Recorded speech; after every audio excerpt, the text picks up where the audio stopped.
No presente trabalho, iremos falar da fraude de Elias Al-Sabit.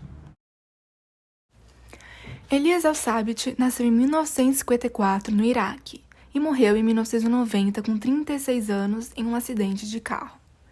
Chegou a ganhar uma grande bolsa do governo, afirmando ter feito grande avanço na investigação de cancro, uma doença oncológica que provoca a proliferação de células de forma anormal e a diminuição da morte celular.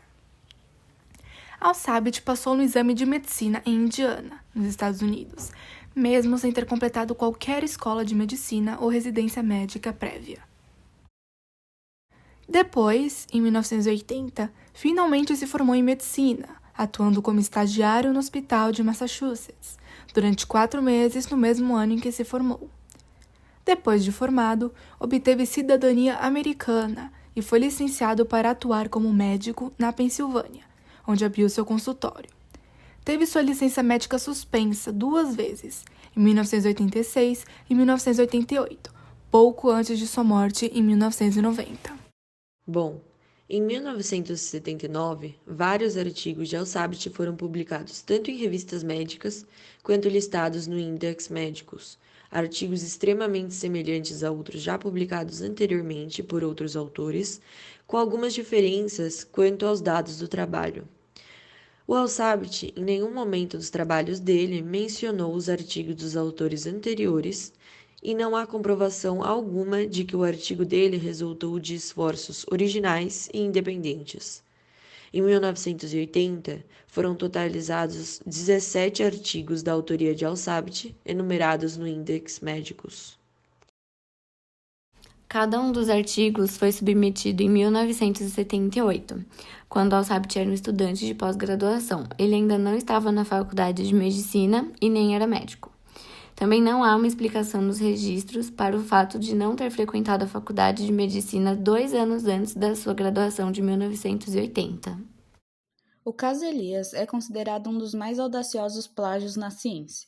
Ele submeteu cerca de 50 a 60 artigos pirateados, obteve artigos publicados em revistas de renome e em diversos países diferentes. Após ter trabalhado em algumas investigações sobre o cancro, ficou notável sua falta de conhecimento no assunto. Além disso, os coautores de seus trabalhos só publicavam juntamente com Elias. Isso fez com que a comunidade científica duvidasse da existência deles. A direção alegou autoridade para tomar medidas disciplinares.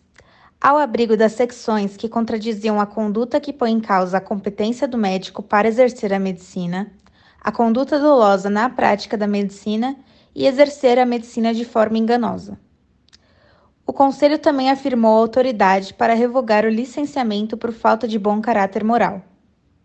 Tempo depois da audiência, que ocorreu no dia 15 de maio de 1987, foi alegado pelo Conselho de Registro em Medicina a ordem de emissão final, revogando a licença de Elias Al-Sabit para exercer a medicina no Commonwealth. A revogação se consolidou em uma decisão final em 3 de fevereiro de 1988. As conclusões da direção são as seguintes. Al-Sabit é bem considerado pelos seus colegas e o registro contém carta de mais de 20 pacientes dele, descrevendo-o como sincero, atencioso e um médico excepcional.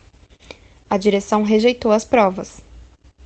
Direção justificada ao avaliar como grave desrespeito de Al-Sabit pela justiça básica para com os concorrentes e pelas possíveis consequências para os pacientes.